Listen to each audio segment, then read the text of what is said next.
Welcome to the Youth STEM Education presentation. I'm Nathan. I'm Anne-Marie. Alright, so we're going to be starting by going over a couple of things. First, how to get students interested in your program, general structure and things like that about the program. We're dealing with both parents and students, and coordinating them, and dealing with some parents and students who can be problematic or difficult to deal with. And then we're going to be showing you guys how we run our youth league in more specifics. And this will include both making the teams and running them for all of our youth teams. And then finally, we'll go into maintaining a successful youth league year by year, because once you make it, you need to maintain it, otherwise it's going to fall apart very easily. So first, how to get students interested. Robot demos, farmers market, flyers. This is what we mainly do. Robot demos is very important. If you guys can take one of your robots, maybe not your current one, but one of your old ones that still works, take it out to the community, show it off, have it go around. Pick up a game piece from last year, throw a ball in the sky. Wow, that's amazing, Get the little kids interested, the little kids will love it. Have them maybe roll a ball towards it if it was last year's robot. And this really helps engage it. It gets your image out there a lot to the rest of the community. If you guys do building or help get grants from the rest of the community, you guys probably already do some of this. But if you guys target more towards children, so maybe towards elementary schools or other places where children that's a really great way to get children interested into joining your youth league as well. Farmers market, I'm not sure how many of you guys have local farmers markets or other places similar like that, but generally just a place where the community will come together and gather, spaces like that. If you guys can have a booth there or something where you will pass out flyers or do a little demonstration at the booth, or just really just be there handing out flyers, talking to people about the team. And that's a really, really great way to connect with the community as well, and once again, to really reach out to those little kids. Flyers, like I mentioned before, if you can pass out to elementary schools and junior high schools, really, really great. Most elementary schools or junior high schools can be kind of hard to work with sometimes, just with administration and everything like that. But if you can find a teacher who's really interested in this or wants to help out for their students, that's a really, really great in that you can have into that school that you can then use to distribute this to students all throughout the school. By distributing it to the students within the school, these are the same students that will hopefully one day grow up, join your high school, and go into your team as well. So while this is one of the major benefits of the youth program, is it ensures a steady supply. I don't want to say supply because they're people, but it generates a steady stream of applicants to the team, and it makes it much more consistent year to year how many people are applying to the team and that sort of thing in comparison to maybe you'll have 5 people one year and 20 the next. Emails as well, whenever you're doing any of these events, reaching out to the local community, that sort of thing, make sure you're writing down emails of anyone who's interested. And then later, you can take those, put them into something like MailChimp, for example, is what we use. It's a program, it's a website that you can go in, you can record all of your emails, and you can send mass emails through. It makes it much easier to keep a whole contacts list through that app, and then you can just broadcast all of your events, everything like that, to keep people engaged. Because even if they go to one, and they only see you once, that's probably not going to be enough to get them engaged. But if they are a little bit engaged with that one, they write down their email, and then you send them emails about this next one, and all these cool things that you guys are doing, and they go to see a couple more, then they're much more likely to feel like, oh, this is something I really want my kid in, and they're more likely to finally get their kid invested. So what is your target demographic? Are you targeting really little kids, junior high kids, elementary kids? Are you targeting other high school students? Who are you targeting? Generally, you're going to want elementary schools. By the time kids get to junior high, they've got other activities. They're doing other things. Maybe they're into sports already. Maybe they're really into something else. If you can target them when they're in elementary school, kids are still figuring out what they want to do. Parents, especially of kids at that age group, really want their kids to try a bunch of things, try and figure out what they like. So if you can get as many kids in that age group as possible to try Roblox, some of them will leave. But if they're really into it, their parents are going to see that and want them to continue to invest in that and invest in and later your team. There are some issues with doing elementary schoolers. More behavioral issues and attention spans are just 2 of the most common. When you're dealing with elementary schools, when you're dealing with younger kids, it's just going to come up. It's hard to engage them, hard to build things that engage them, but with enough practice, it's perfectly possible. Teachers do it all the time. Older kids, if you guys are doing this for junior high schoolers as well, you guys will have to do this if you guys are doing it for elementary schools, because you're going to need something to tie them over. Between elementary schools and high school, if there's just nothing for them to do at junior high, they're going to find other things to fill their time, and they're not going to join the team. You really want a continuous pathway for them to do something every step of the way. Generally, we wouldn't suggest doing the same thing in elementary school and junior high. You can, but you need to find a way to make it engaging for both very young children and older children at the same time. Our personal league, as you guys will see later, is targeted between kids ages 18 through 14. We tend to split it up a little bit more based off of age in between that, but that's who we start targeting kids generally around 8 and bring them up to 14, in which case afterwards they can join our team. So it's a very continuous pathway all the way up. So who's in charge of the league? Who's going to manage and organize this? Because it's going to be a lot. If you guys are running a full league, something like this for a bunch of younger students, it's going to be a lot of work. It's not just going to be something, oh, I can do it every now and again, an hour here or there. You're going to need someone who's dedicated, who's putting a lot of time and effort into this. You're going to need multiple members from your team, probably 2 or more. You can do it with one person, but it's going to be a lot of work, especially if you're getting it up off the ground first. You're probably going to need 2 or more members and probably a mentor to help you out with a couple of logistics as well. So find people on your team who are willing to be coordinators, who are willing to put in this extra effort and time to really build up the team into something more sustainable. And once again, adult collaborators. Students can't do everything. You can't book venues as much. You can't coordinate with the city if you need to for a robot demo. Oh, you can't do all of this. You can do some of it. You can send the emails. You can get people in contact. But sometimes you just need an adult signature there, you know? So make sure you have an adult collaborator, someone who's willing to help out and do all of that. Maybe help transport supplies from one place to another if the coordinator isn't old enough to do that yet. You also need someone to handle money, permits, like I said, all of that. You're going to need an adult to do it, but really you want ideally some children to do it. Not children, but other members of your team to do it, because then as they age out, new students will step in and it becomes a self-perpetuating cycle that will hopefully never end. So how to get parent volunteers. Parent volunteers are also very, very important. While you're obviously going to want one coordinator, 1 or 2 coordinators who are from your team running the league as a whole, you can't manage all of the individual kids and make sure that they're all doing well all throughout the entire league. So you're going to need parent volunteers, the parents of those kids that you're getting interested, to step up and help you with that. How are you going to get to do that? Parents tend to be rather invested in their own kids' future. Just the thing that tends to happen. So even if you're trying to reach out to the kids, you're going to have to go through the parents eventually anyways. So you're going to have to try the same demonstrations and everything that you're doing to get the kids interested. You can do the same ones, hand the flyers out to the parents. Really try and engage them and talk to them about, hey, this is a really great opportunity for your kid. You can teach, your kid can learn a lot. And it's make sure that they know that, hey, this isn't just like a one-time thing. Your kid can go all the way up with it. Hey, I'm in robotics right now, and I've learned so much in it. It's helped me in all these ways. You should also get your kid to do this, you know? You really want to get them engaged, get them to feel like they want their kid to be a part of this. Because even if the kid is, oh, I'm not quite sure, if the parent really, really wants their kid in it, their kid's going to go in it. And hopefully that's going to be enough for the kid to start it and discover that they truly do like it. Alright, so in addition to parent volunteers, you also want just volunteers in general. These can be younger students. These could also be like high school students. Make sure that one person is not doing all the work. It's just not maintainable. You want many people that can help you and fill in all the roles that need to be filled. So you can recruit people from your team. This is most common. If you have bigger teams, this works especially well, as you can require certain volunteer hours. So on our team, we require our members to volunteer for at least 2 of our younger tournaments, like the tournaments for the younger students doing robotics. If you guys have bigger teams, that works pretty well. If you don't, you could also try to still recruit members of your team. High school students typically do tend to enjoy working with younger kids and helping them out, so you could also try asking other students at your school.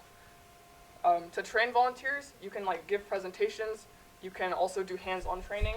Hands-on training does tend to help a lot more, as they actually get to do what they're going to be teaching kids, and also get to become more comfortable with the material that they're going to be working with.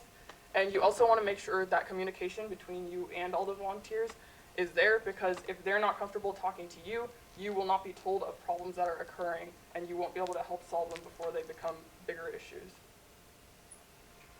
So the biggest problem with a youth league is actually the parents.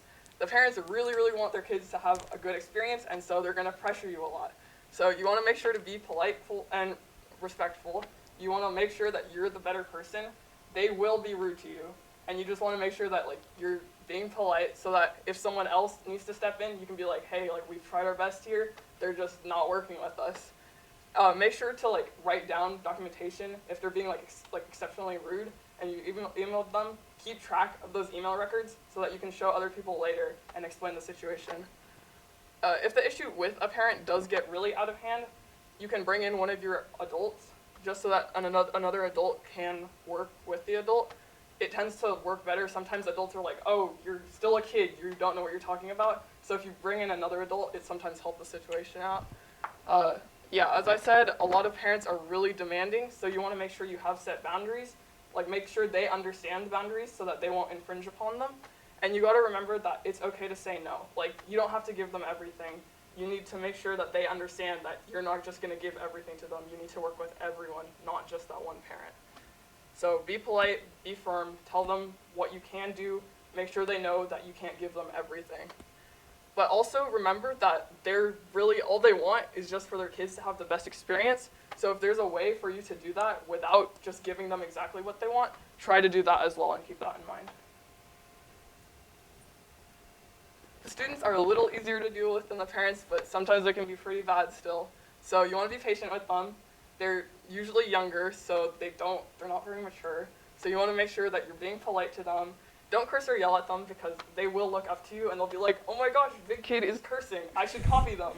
No, that's not good. You don't want them cursing. Their parents will get mad at you, and then back to the first issue. So if they are being super troublesome, just contact their parents. Parents usually are good at disciplining their kids, so make sure that you get them involved if their kid is being particularly troublesome. And also keep in mind that they're not very mature, but they are there to learn, so you want to help them and guide them and make sure you're sticking with them. Even if they're like the most troublesome kid in the world, you still want to try to help them get into robotics. Be firm with them, but don't be mean. That's sort of, again, like being a good role model. They're going to be looking up to you as an older kid, so you want to make sure that you're like trying to guide them, but not yelling at them or telling them bad stuff. So in a youth league, it's really important to keep all your information super organized. In our program, we change our coordinator every year, so it's really important that we're organized so the next year's person can actually look back and say, oh, so that's how they did it. Like they can see every step taken along the way, and documentation is a big part of that as well.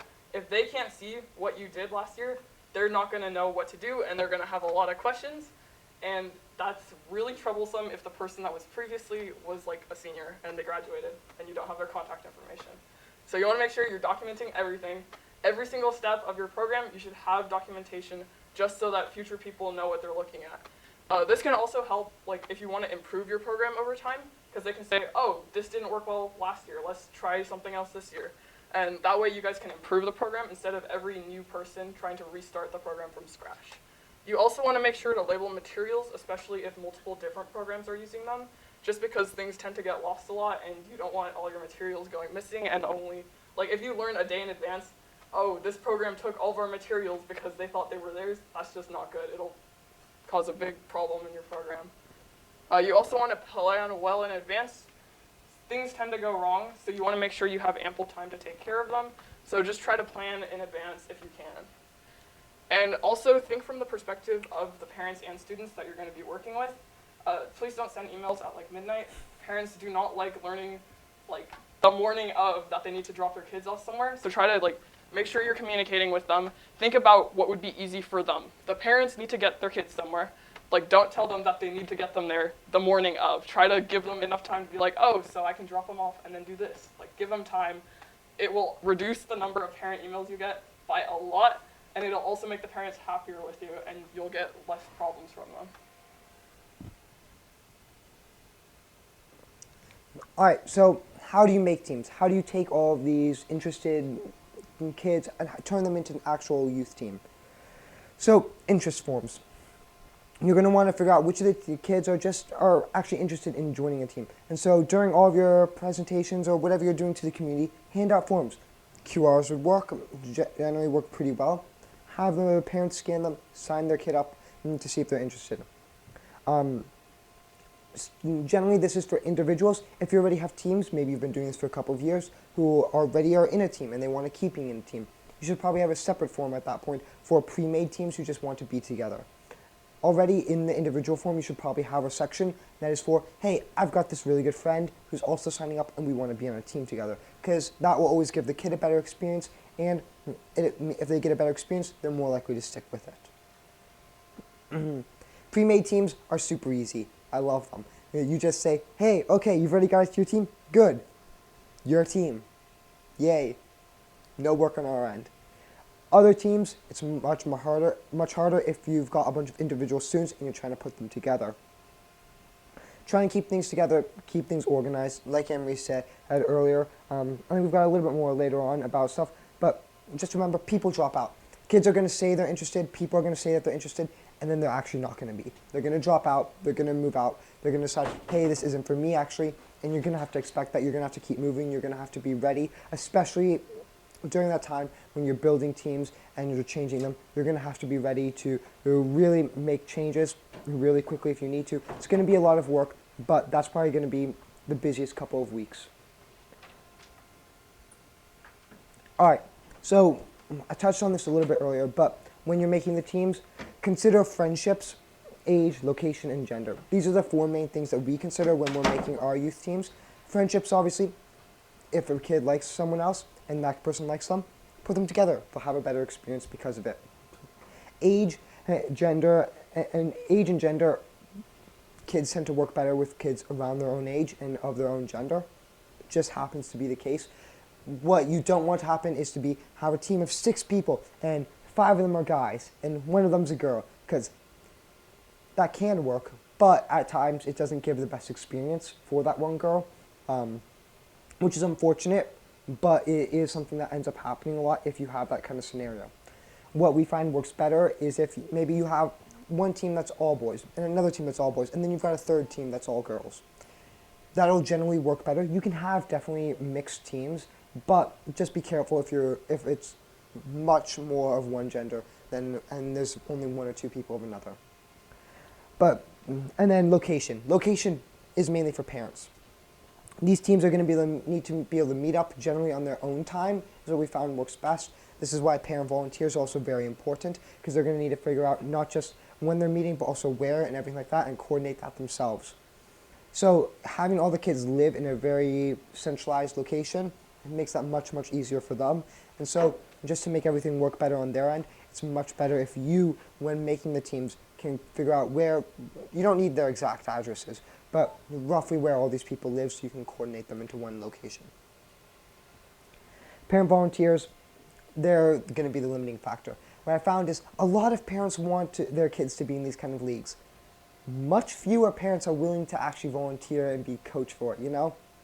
It's an unfortunate truth, but there it is. So that's going to be your limiting factor. What we found and what we tend to tell parents when they're signing their kids up for this is, hey, we'll do our best to put your kid in a team, but it might not happen depending on the number of coaches.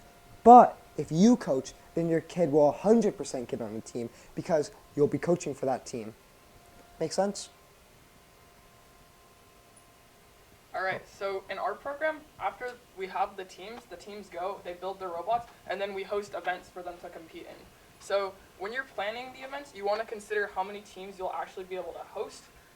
How many teams you host will also depend on the venue that you will be using for that. We suggest using like a high school gym or something sort of like what we have here, just because bigger spaces can hold bigger teams. And you also want to consider that like you have to have tables set up for them to put their stuff. So you want to keep that in mind when you're planning the area. So you also want to keep in mind what you need to bring. Because it will be a competition, you want it to look like professional. So you might want to segment things a bit so you have like the competition area, sort of like how we have here with like the field and then like the pits somewhere else.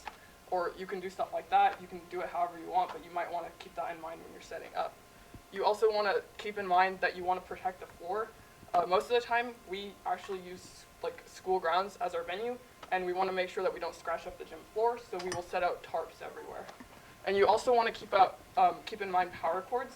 Robotics needs a lot of things to be charged, right? So you want to make sure all the teams have access to power cords or something that they can charge their robots with, or their laptops as well. So we typically charge $50 for our events just in case something happens, like insurance, and we also can buy different materials with that to support our tournaments. So with that money, we could, for instance, buy more power cords just so we can set up the gym better. Longer power cords are also very important because sometimes you want your competition ground in the middle, and it's kind of hard to get there if you have a bunch of tiny little power cords. So when you run events, this is where your volunteers are going to come into play. They're going to help you set up everything. It's really, really hard to have one person set up a whole venue, so you want to make sure that you get all your volunteers there. You want to start early, just so that in case anything happens, you have ample time to make sure that you can solve those issues and move on as planned. And you also want to make sure you have a plan before the day of event. Volunteers are very good at doing what they're told, but they're not so good at figuring out what to do by themselves. So you want to make sure you have a plan you can give them, just so that they can go do it. And you want to try to have designated volunteer roles because, again, they aren't good at figuring out what needs to be done. You just kind of have to tell them, and then they'll do it. So you want to make sure you have a plan for them already. And this is an example of a schedule you could have. You want to have a schedule that you can give teams just so that they're not constantly asking people, volunteers questions and distracting volunteers from their jobs. So to maintain the league over the years, you want to make sure there's a lot of documentation. Just because we're all high schoolers, eventually we graduate, and the next people will need to know what they're going to do. So you should include what went well and what you want to improve in your documentation, just so that they can look at it and say, okay, this went well, let's keep it. And then maybe this didn't go so well, how can we fix that this year? And that way the program can continue to grow instead of being rebuilt from scratch every year. So yeah, transfer in leadership, this would be going from one year's coordinator to the next. You want to make sure that there's communication. Our league coordinators tend to be not seniors, just so that in case something does go wrong, they can have that person there available to talk to and communicate with. You want to make sure that you have communication with the prior leader, because if communication just cuts off and there's no documentation, you're in a bit of a sticky situation and you're going to have to restart from scratch. And you also want to collect feedback from volunteers, people in the events, like parents, just so that you can know what to improve. You can give that feedback to the next year's coordinator, and they can use that to improve the program. All right. Thank you guys for watching the presentation. We went a little bit faster because I think we started a little bit earlier, but I think, yeah, that's it. Yeah, so if you guys have any questions, feel free to ask us. Or not. Thank you guys all for coming.